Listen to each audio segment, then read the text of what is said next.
세상에서 가장 거대한 제국이 어떻게 탄생하고 몰락했는지 아십니까? 한때 지구의 절반을 지배하며 태양이 지지 않는 제국이라 불렸던 나라, 금과 은이 넘쳐나고 세계 곳곳에 깃발을 꽂으며 무적 함대를 자랑했던 그 제국은 바로 스페인이었죠. 하지만 400년이 지난 지금 그 영광은 어디로 갔을까요? 오늘날 스페인의 모습과 과거의 위상 사이에는 엄청난 간극이 존재합니다. 이 놀라운 역사의 이면에는 어떤 비밀이 숨어 있을까요? 지금부터 세계 최초의 글로벌 제국이었던 스페인의 장대한 이야기를 들려드리겠습니다. 현재 스페인이 차지하고 있는 땅은 약 55도 제곱킬로미터에 불과합니다. 서쪽으로는 포르투갈, 북동쪽으로는 프랑스와 안도라라는 소국과 경계를 이루며 이베리아 반도의 대부분을 점유하고 있죠. 지중해의 발레아레스 제도와 대서양의 카나리아 제도, 그리고 모로코 해안의 세우타와 멜리아라는 두 개의 작은 영토가 현재 스페인의 전부입니다. 그런데 19세기 초반만 해도 스페인이 통제했던 영토의 총 면적은 무려 1300만 제곱킬로미터를 넘어섰습니다. 캘리포니아부터 아르헨티나 남단까지 아메리카 대륙의 거의 전체가 스페인의 손안에 있었죠. 더 놀라운 것은 태평양 건너편 동아시아의 필리핀까지 스페인이 지배하고 있었다는 점입니다. 이 광활한 영토는 역사상 그 어떤 제국보다도 빠른 속도로 형성되었습니다. 불과 3세기 만에 이룩한 이 놀라운 성과는 어떻게 가능했던 걸까요? 15세기 후반, 스페인이라는 나라는 아직 존재하지도 않았습니다. 이베리아 반도는 여러 기독교 왕국들로 나뉘어져 있었는데 그 중에서도 가장 강력한 두 왕국이 바로 카스티아와 아라곤이었죠. 이 두 왕국은 지난 7세기 동안 북아프리카에서 온 무어인들에게 빼앗긴 땅을 조금씩 되찾아가는 재정복 전쟁을 벌이고 있었습니다. 8세기 초 이슬람 정복자들이 이베리아 반도 대부분을 점령한 이후 기독교도들은 북부 산악지대로 밀려나 있던 상황이었거든요. 1469년 역사의 흐름을 바꿀 결정적인 사건이 일어났습니다. 카스티아의 이사벨 공주와 아라곤의 페르난도 왕자가 결혼을 한 것이죠. 이 혼인은 단순한 정략 결혼을 넘어서 이베리아 반도의 기독교 세력을 하나로 묶어내는 역할을 했습니다. 이사벨과 페르난도는 1474년과 1479년에 각각 왕위에 올라 사실상 통일된 스페인의 공동 통치자가 되었죠. 가톨릭 군주라고 불린 이들은 무엇보다도 재정복 전쟁을 완수하는 데 집중했습니다. 마침내 1492년 이베리아 반도에 남아있던 마지막 이슬람 세력인 그라나다 왕국을 함락시키며 거의 800년간 지속된 재정복을 완료했습니다. 내부 통합을 마친 가톨릭 군주들에게는 새로운 목표가 필요했습니다. 바로 해외로의 진출이었죠. 당시 이웃나라 포르투갈은 이미 1420년대부터 아프리카 해안을 따라 탐험을 시작하며 동방 무역로 개척에 나서고 있었습니다. 향신료가 풍부한 동인도에 도달하기 위해 아프리카 남단을 돌아가는 새로운 항로를 찾고 있었던 것이죠. 이렇게 하면 중동과 베네치아 상인들이 독점하던 기존 무역망을 우회할 수 있었으니까요. 바로 이런 상황에서 한 제노바 출신 항해사가 혁신적인 아이디어를 들고 나타났습니다. 크리스토발 콜론이라고 불린 이 인물은 이미 상당한 항해 경험을 쌓은 베테랑이었습니다. 그는 남쪽으로 아프리카를 돌아가는 대신 서쪽으로 대서양을 가로질러 아시아에 도달할 수 있다고 주장했죠. 지구가 둥글다는 사실을 바탕으로 한 이론이었지만 실제로는 아메리카 대륙의 존재를 전혀 모르고 있었습니다. 콜론은 처음에 포르투갈 왕 주앙 2세에게 탐험 자금 지원을 요청했지만 거절당했습니다. 1480년대 후반 포르투갈 이웃들의 해상 진출 성공을 부러워하던 이사벨과 페르난도의 귀에 콜론의 제안이 들어왔죠. 몇 년간의 검토와 협상 끝에 스페인 왕실은 마침내 이 모험에 투자하기로 결정했습니다. 1492년 8월 3일 니나, 핀타, 산타 마리아라는 세 척의 작은 배가 스페인 남부 팔로스 항구를 떠났습니다. 2달 넘게 광활한 대서양을 항해한 끝에 10월 12일 새벽에 마침내 육지를 발견했죠. 콜론은 자신이 실제로 동인도에 도달했다고 믿고 그 섬을 산살바도르라고 이름 붙였습니다. 원주민들을 인디오라고 부른 것도 같은 이유에서였죠. 이후 바하마, 쿠바, 히스파니올라 섬을 탐험한 뒤 1493년 3월 스페인으로 돌아온 콜론은 유럽인들이 아직 발견하지 못한 새로운 땅들을 찾아냈다는 소식을 가져왔습니다. 이사벨과 페르난도는 이 발견에 크게 흥분했습니다. 즉시 17척의 배로 구성된 두 번째 원정대를 파견했고 콜론은 카리브해의 나머지 부분을 지도에 기록했죠. 1498년부터 1500년까지의 세 번째 항해에서는 남아메리카 본토와 최초로 접촉했습니다. 이 시점에서 콜론도 자신이 완전히 새로운 대륙을 우연히 발견했다는 사실을 깨닫기 시작했죠. 1502년부터 시작된 네 번째 항해에서는 중앙아메리카 해안선을 따라 탐험했지만 1506년 콜론이 사망할 때까지도 아시아로 가는 서쪽 항로는 찾지 못했습니다. 그럼에도 불구하고 그의 발견은 세계사의 흐름을 완전히 바꿔놓았습니다. 콜론의 발견 이후 스페인과 포르투갈 사이에는 새로운 땅들에 대한 지배권 문제가 대두되었습니다. 교황 알렉산드로 6세가 중재에 나서 1494년 6월 7일 토르데시아스 조약이 체결되었죠. 이 조약은 유럽 밖의 세계를 사실상 두 개의 세력권으로 나누었는데 하나는 스페인 몫이고 다른 하나는 포르투갈 몫이었습니다. 당시에는 이것이 아메리카 전체를 스페인에게 주는 것으로 여겨졌지만 나중에 브라질이 포르투갈 영역에 속한다는 것이 밝혀졌죠. 신세계의 영구적인 스페인 정착지를 건설하는 작업이 본격적으로 시작되었습니다. 최초의 정착지는 1496년 바르톨로메 콜론 크리스토발의 형제이 히스파니올라 섬에 세운 산토도밍고였습니다. 현재 도미니카 공화국의 수도가 바로 이곳이죠. 1600년대와 1510년대에 걸쳐 카리브해 전역에 스페인 정착지들이 속속 들어섰습니다. 1511년 쿠바를 원주민들로부터 정복한 후 하바나를 건설한 것이 특히 중요했는데 이곳이 급성장하는 스페인 제국의 중추적 역할을 하게 되었거든요. 한편 본토 탐험도 계속 이어졌고 1513년에는 탐험가 바스코 누녀스 데 발보아가 파나마 지역을 건너 태평양을 본 최초의 유럽인이 되었습니다. 카리브해에서 스페인의 기반이 확고해지면서 더 큰 제국주의적 야심을 품게 되었습니다. 아메리카 원주민 문명의 중심지는 중앙아메리카 본토에 있었는데 특히 마야와 올멕 같은 민족들이 수천 년에 걸쳐 발달된 사회를 이룩해 놓았거든요. 스페인이 도착했을 때 이 지역의 가장 강력한 세력은 아즈텍 제국이었습니다. 현재의 멕시코 대부분을 지배하며 수도 테노치티틀란을 호수 위에 건설한 거대한 문명이었죠. 이 도시는 거대한 인공 제방으로만 접근할 수 있는 놀라운 건축물이었습니다. 스페인은 1517년부터 유카탄 반도 탐험을 시작했지만 곧 서쪽 어딘가에 부유하고 강력한 제국이 있다는 소문을 듣게 되었습니다. 이런 정보로 무장한 에르난 코르테스라는 정복자가 1518년 11월 18일 하바나에서 소규모 원정대를 이끌고 출발했죠. 몇 주 후인 1519년 초여름 멕시코 해안에 도착한 코르테스는 멕시코만의 베라크루스라는 작전 기지를 설립했습니다. 그리고 내륙으로 진군을 시작하면서 중요한 전략을 구사했는데 바로 아즈텍에게 수십 년간 억압받아온 틀락스칼라 같은 토착 부족들과 동맹을 맺는 것이었습니다. 12월 초 코르테스가 테노치티틀란에 도착했을 때 몬테수마 2세가 다스리는 아즈텍 제국은 이들을 복잡한 심정으로 맞이했습니다. 한편으로는 금속 갑옷과 유럽식 무기를 가진 이들이 신일지도 모른다는 경외심이 있었고 다른 한편으로는 그들의 진정한 의도에 대한 두려움이 있었죠.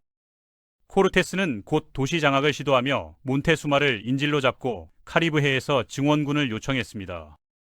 이후 6개월간 그는 그곳을 장악했지만 스페인인들과 현지인들 사이의 관계는 급속히 악화되었고 1520년 6월 29일 몬테수마가 자신의 백성들을 달래려다가 그들에게 살해당하는 사건이 발생했습니다.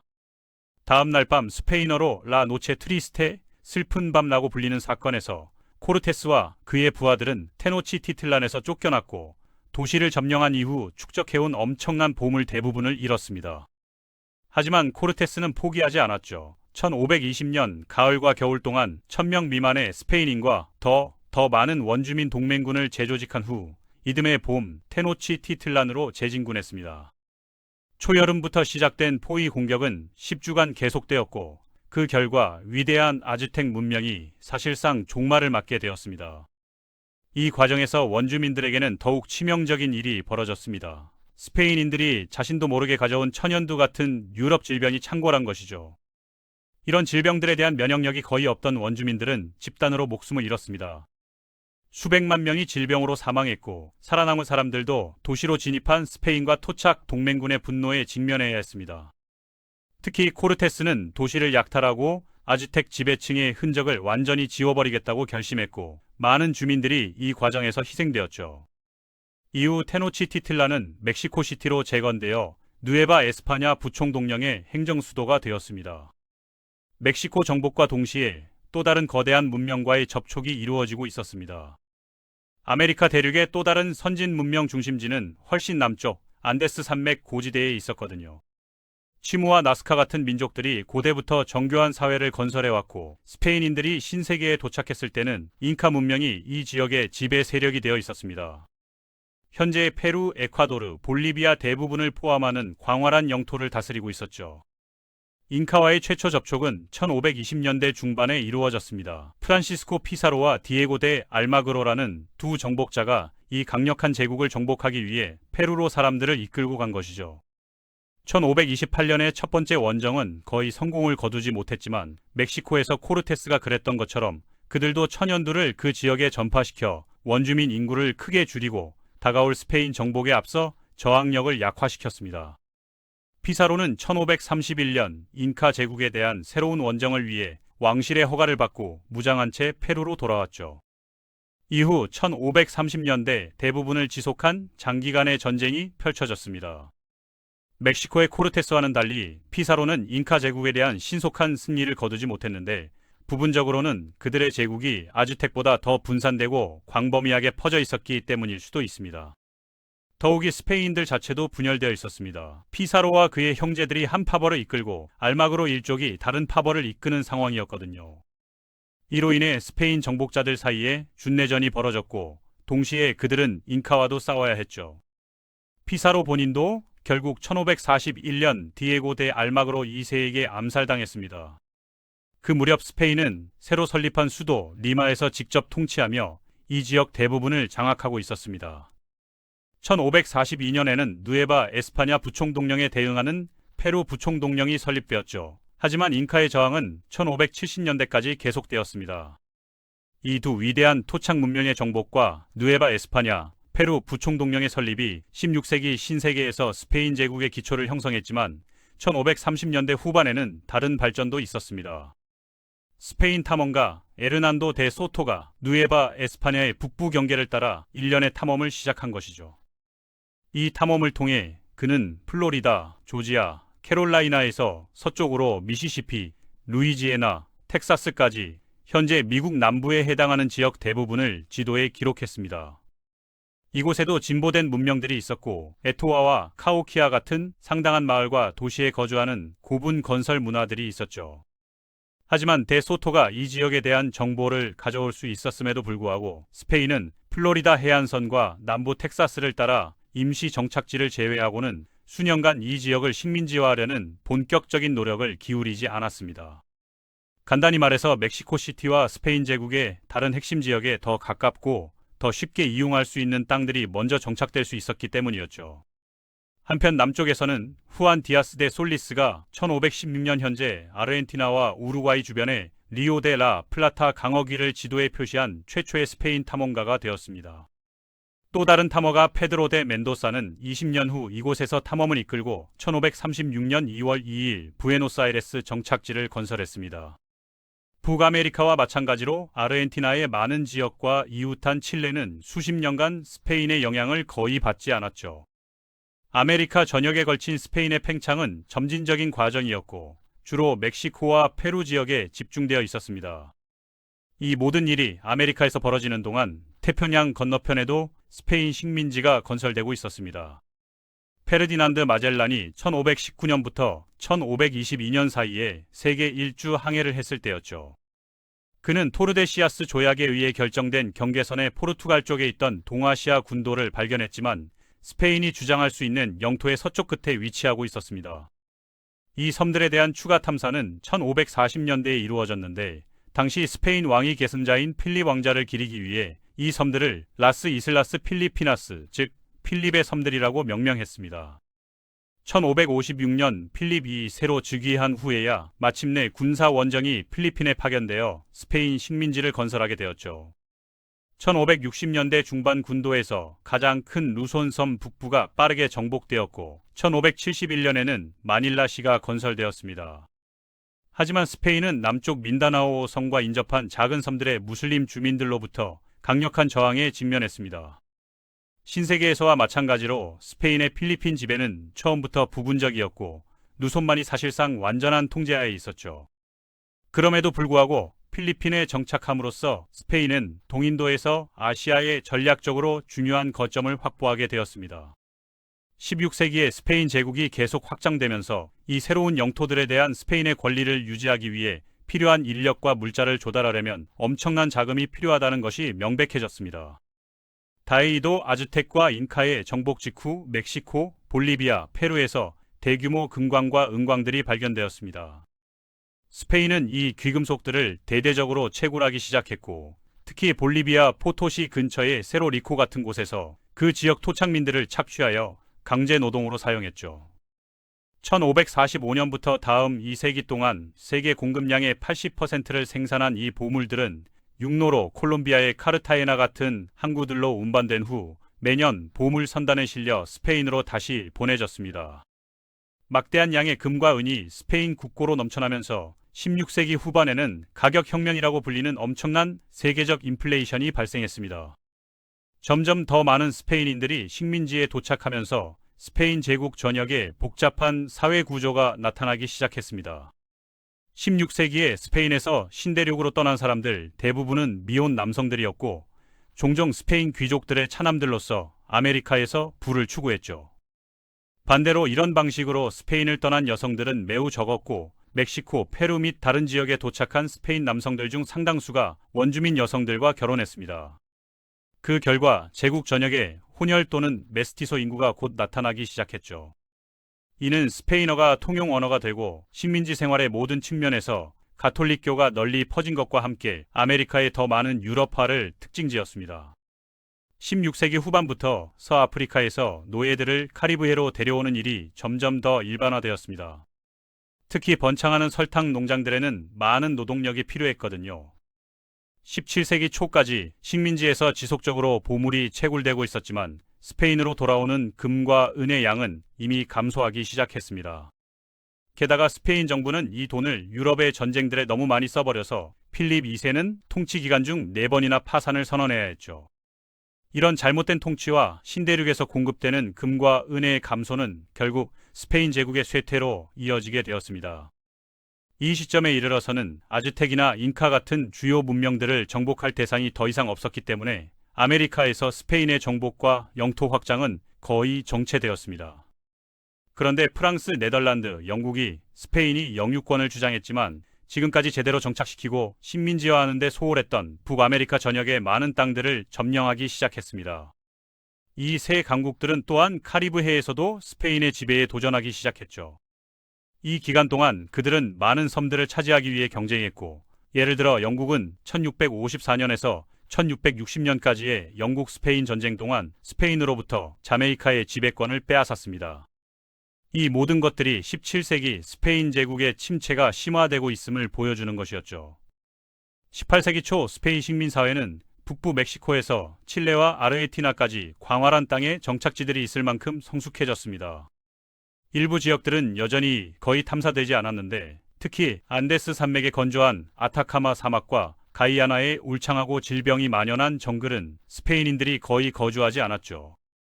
하지만 18세기 후반에 점점 더 관심을 갖게 된 두 지역이 있었는데 바로 캘리포니아와 텍사스였습니다. 특히 남부 캘리포니아는 1760년대 후반부터 프란치스코의 선교사 후니페로 세라와 그의 제자들에 의해 탐사되었죠.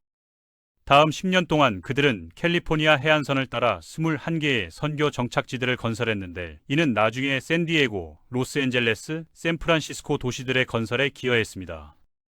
한편 멕시코시티, 리마, 부에노스아이레스, 산티아고 같은 스페인 식민 통치에 더욱 확립된 중심지들에서는 분열이 깊어지고 있었죠. 18세기에 이곳들에는 사실상 세 계층의 사람들이 살고 있었습니다. 페닌술라레스는 스페인에서 태어나 아메리카의 행정관이나 이주민이 된 사람들이었고, 크리오요들은 신대륙에서 태어났지만 완전히 스페인계 혈통을 가진 부모에게서 태어난 사람들이었으며, 마지막으로 메스티소들은 아메리카에서 스페인과 원주민 조상의 혼혈로 태어난 사람들이었습니다. 이러한 다양한 집단들은 스페인에 대한 서로 다른 충성심을 발달시켰는데, 주로 크리오요와 메스티소들은 식민지가 스스로 통치하는 것이 더 좋을 것이라고 점점 더 믿게 되었습니다. 18세기 말 스페인 제국은 명백히 침체되어 있었지만 아직 붕괴하지는 않았죠. 그러나 궁극적으로 스페인 제국의 운명을 결정지을 것은 유럽에서 벌어진 사건들이었습니다. 1808년 프랑스 황제 나폴레옹 보나파르트가 스페인을 직접 통치하고 그의 형 조제프를 왕으로 앉히기로 결정한 것이죠. 이로 인해 아르헨티나의 호세 데 산 마르틴, 칠레의 베르나르도 오히긴스, 베네수엘라와 콜롬비아의 시몬 볼리바르, 멕시코의 미겔 이달고 같은 인물들이 이끄는 남미와 중미 전역에서 일련의 봉기들이 촉발되었습니다. 1808년과 1810년 사이에 이 모든 지역에서 일련의 독립전쟁들이 발발했죠. 식민지 민족주의자들은 프랑스의 스페인 점령으로 생긴 기회를 이용하여 남미와 중미에서 스페인의 권력을 완전히 몰아내려고 했습니다.